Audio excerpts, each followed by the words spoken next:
Olá, bom dia! Está começando mais um Extra Classe, uma iniciativa do Sindicato dos Professores de Escolas Particulares. O programa de hoje traz uma entrevista sobre a luta pela terra no Brasil. O movimento dos trabalhadores rurais sem terra começou neste mês a Jornada Nacional de Lutas, com ocupações e atos em todo o Brasil. O objetivo da mobilização é pressionar os governos a fazerem a reforma agrária no país, além de denunciar os conflitos e mortes no campo. E quem está aqui conosco para falar sobre este assunto é Delzi dos Santos Laureano, professora de Direito Agrário e Constitucional. Olá, professora Delzi, bom dia, tudo bem? Bom dia. Professora, eu gostaria que a senhora nos apresentasse, para começar essa nossa entrevista, um breve histórico da luta pela terra no Brasil. Quais são as origens dessas disputas em nosso país?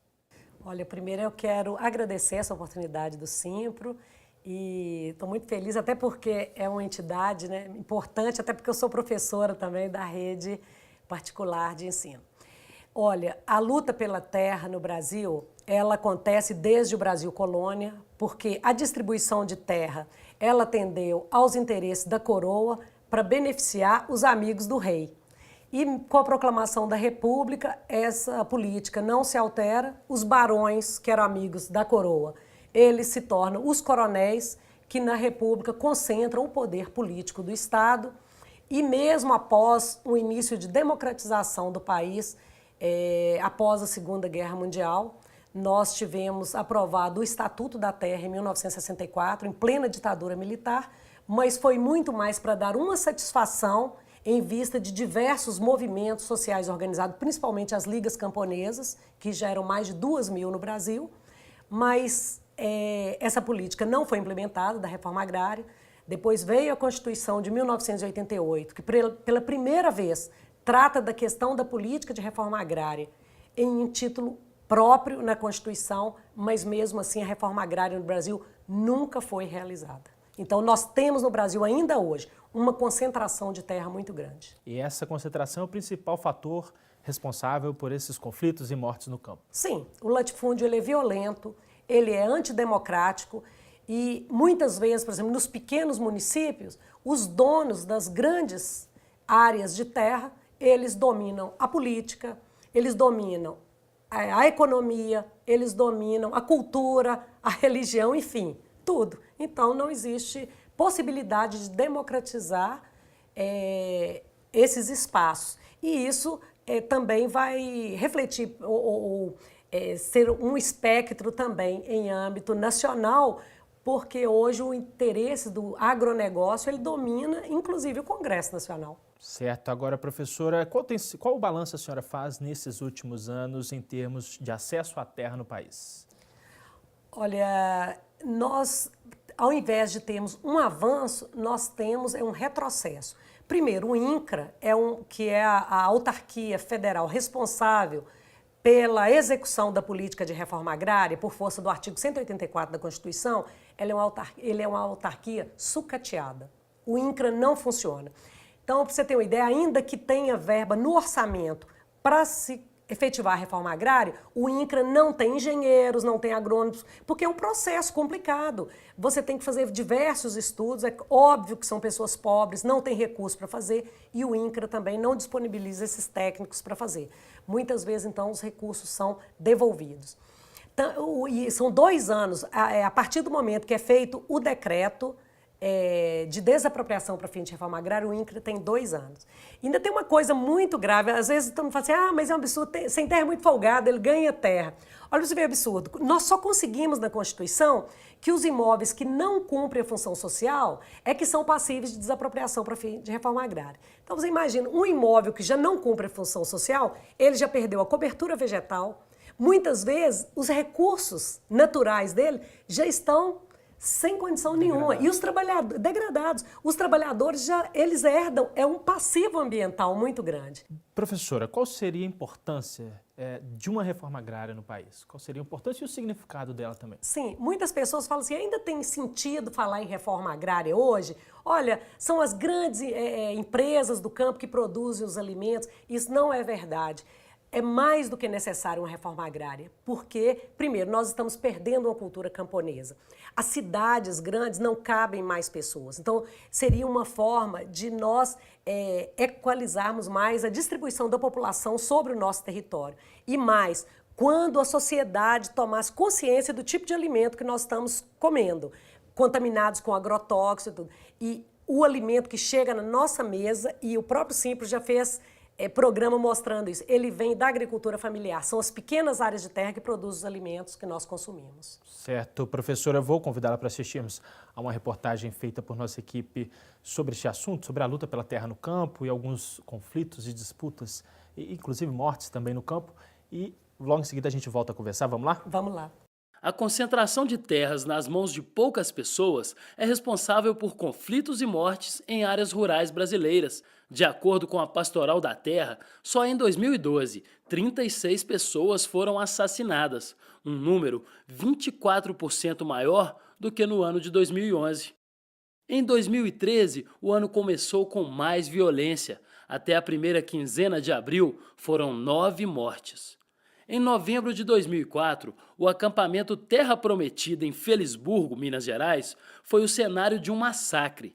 5 trabalhadores rurais foram assassinados e pelo menos outros 13 ficaram feridos gravemente. O ataque foi realizado pelo fazendeiro Adriano Chafique e outros 18 pistoleiros. Até hoje, nenhum deles foi punido. Esses mais de 8 anos de impunidade foi um tempo e continua sendo um tempo de muito sacrifício, porque conviver com a impunidade é conviver com a ameaça constante de um novo massacre, assim como é conviver com o Estado brasileiro sendo conivente com a injustiça. O Movimento dos Trabalhadores Rurais Sem Terra, MST, promove manifestações em todo o país, em defesa da reforma agrária e pelo fim da impunidade. Em uma das atividades do Abril Vermelho, militantes do MST se reuniram para discutir questões relacionadas à terra no nosso estado e também no país. Estamos aqui com o Enio, que vai nos falar um pouco sobre a chacina de Felisburgo.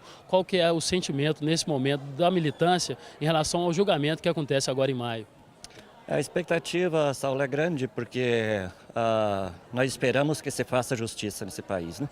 E nós sabemos que uma das razões principais da violência no campo e na sociedade é a garantia da impunidade, né?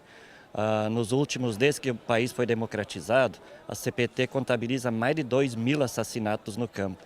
Desses, 100 e poucos, não sei bem exatamente os números, mas menos de 200 foram a julgamento. Dos que foram para julgamento, somente 23 foram condenados e desses apenas 3 estão na cadeia, né? Então o assassino tem uma garantia da impunidade. E nós esperamos que esse massacre que foi cometido por Adriano Chafique seja punido exemplarmente, para a gente poder ter um pouco de crença que é possível se fazer justiça. Na época da chacina, o INCRA havia determinado que 500 hectares da fazenda Nova Alegria eram terras públicas estaduais. Com isso, mais de 200 famílias ocuparam o terreno. Hoje, 8 anos após a chacina, cerca de 60 famílias ainda resistem no local e aguardam que a justiça seja feita. A gente espera que a justiça seja cumprida, porque até hoje as famílias não foram indenizadas, nada foi feito, nem as viúvas, nada. Então, assim, é um pedido de justiça mesmo, porque, por exemplo, eu tenho mais de 10 anos que eu estou lá, eu tenho um filho que nasceu lá, tem 7 anos, e que conhece essa história até hoje por uma impunidade, né? A justiça fechou o olho para isso, a gente espera que ela abra os olhos agora e veja a verdade, né? Que a gente está lá numa área que é uma área do Estado, né? Parte dela, e que é uma área de conflito ambiental também, que a gente, crime ambiental, ela já foi desapropriada uma vez pelo presidente Lula por crime ambiental, e até hoje não foi emitida na posse. Os trabalhadores estão na mesma condição que foi para lá há 10 anos, né?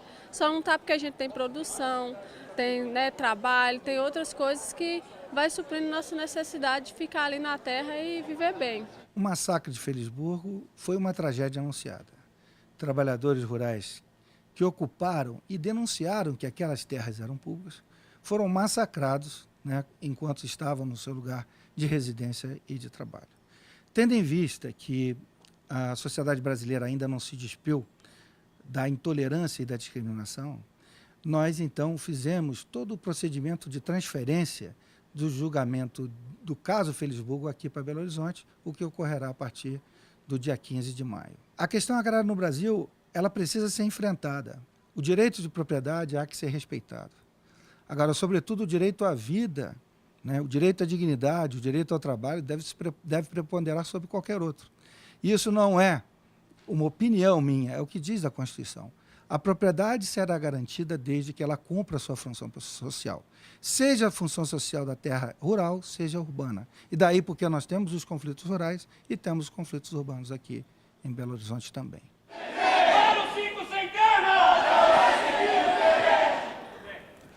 Agora, professora Delze, por que tem havido tanta lentidão para se julgar casos como este de Felisburgo que nós vimos aí na reportagem? Olha, é até cínico, mas o direito ele não foi feito para punir os poderosos. O direito ele foi feito para colocar pobre na cadeia. Então, são tantas peripécias, né? São tantos artifícios utilizados, tantos recursos. Então, o empenho do Ministério Público em Minas Gerais, e aqui nós temos que citar nominalmente o doutor Afonso Henriques, com todo o esforço para haver o desaforamento, tirar o julgamento de Felisburgo, que é um caso notório, né, conhecido, no qual os trabalhadores foram vítimas de uma chacina e o mandante é o executor, ele é réu confesso e nem assim foi julgado. E nós esperamos que agora em maio realmente o Chafik seja condenado e realmente seja restaurado uma justiça no estado de Minas Gerais, que é um absurdo. Mas a lentidão que você me pergunta é exatamente por isso. O judiciário, os poderes públicos, de um modo geral, são conservadores, supervalorizam a propriedade e ali em Felisburgo é emblemático, é um absurdo, porque trata-se de terra devoluta, é terra do estado de Minas Gerais, não era nem de propriedade daquele fazendeiro. Certo. Agora, falando de Minas Gerais, qual a situação aqui em nosso estado, professora Delze, em termos de acesso à terra, do posicionamento, por exemplo, da justiça? Qual a avaliação? Muito grave, muito grave. Em Minas Gerais nós temos extensas áreas ocupadas por eucalipto. O ITER, que é o órgão, né, o órgão que cuida das terras públicas em Minas, ele não conseguiu recuperar essas terras, que são terras públicas também, que foram cedidas para as eucaliptadoras desde a época da ditadura militar. Nós temos diversas áreas que já foram ocupadas pelos trabalhadores, que estão sendo trabalhadas pelos trabalhadores que reivindicam a área em reforma agrária há mais de 10 anos.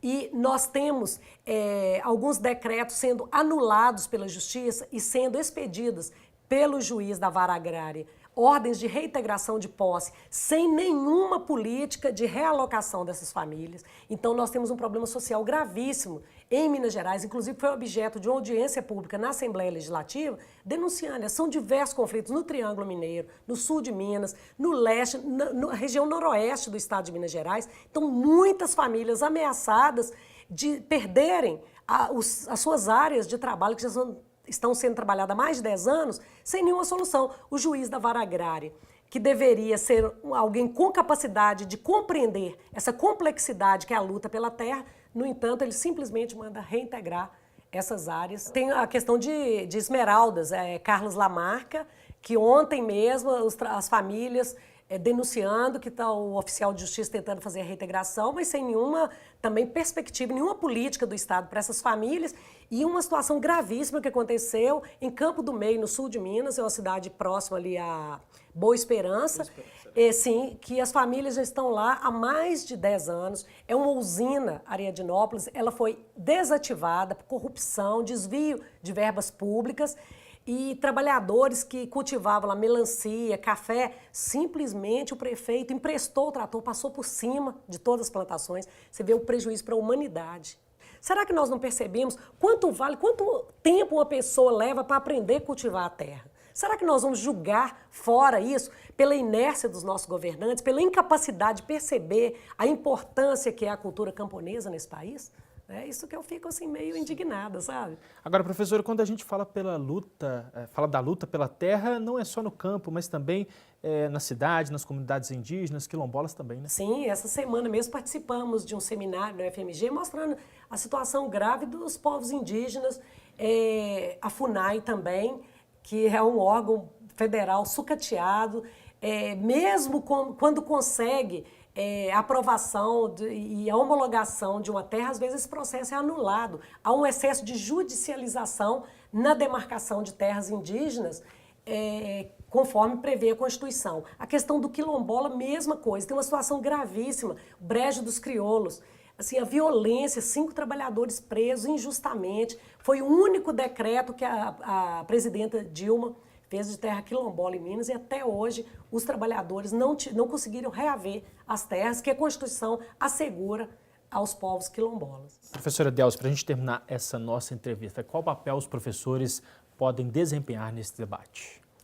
Olha, eu acho que é sair um pouco de sala de aula. Às vezes a gente vê muito a escola muito presa. Nós tivemos um caso emblemático aqui em Belo Horizonte, uma comunidade ali próxima ao córrego do Onça, que conseguiu, dentro de uma escola, fazer um espaço comunitário que era de uma horta. E nós tivemos um debate na Assembleia no qual os professores reivindicavam acabar com a horta para fazer sala de aula. Gente, por que uma horta não pode ser um espaço de educação? Por que um espaço rural não pode aberto, não pode ser um espaço de educação? Por que fechar só com as crianças? Por que não trazer as famílias?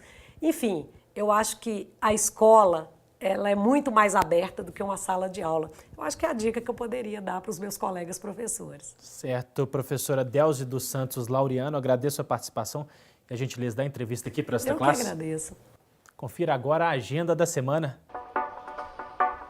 Os professores da rede privada de ensino de Minas Gerais estão mobilizados para garantir e ampliar direitos. Participe da Assembleia com paralisação das aulas no dia 24 de abril, quarta-feira, às 10 horas, no auditório da Associação Médica de Minas Gerais, que fica na Avenida João Pinheiro, 161, no centro de Belo Horizonte. O projeto Cinema e Psicanálise comemora 15 anos de existência, com a exibição do filme Persona, nesta sexta, 26 de abril, às 19 horas, no Simpro Minas. O drama será comentado por Paulo Queiroz Hermida, psicanalista didata da Sociedade Psicanalítica do Rio de Janeiro. Participe, a entrada é franca. Você fica agora com o Simpro em Movimento.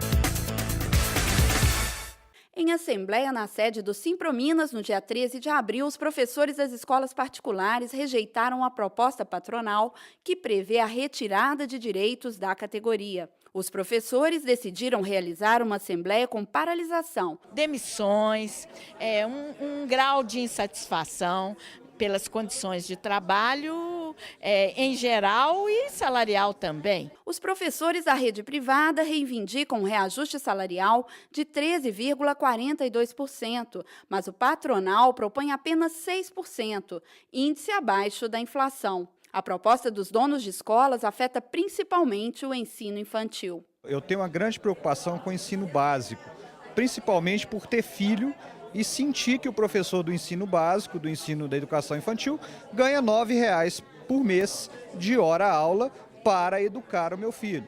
Então, nós do ensino superior temos que ter a preocupação com essa base, porque falta motivação ao professor da educação básica para ensinar o nosso filho para que ele chegue lá na educação superior, comigo, professor universitário, com uma boa base educacional que vem da formação do professor de escola básica. O presidente do Simpro Minas conclamou os professores a participar da Assembleia com paralisação na próxima quarta-feira. A única saída que nós estamos vendo é a paralisação das aulas. Portanto, nós estamos convocando os professores da rede privada a paralisarem as aulas no dia 24, como forma de tensionar a negociação.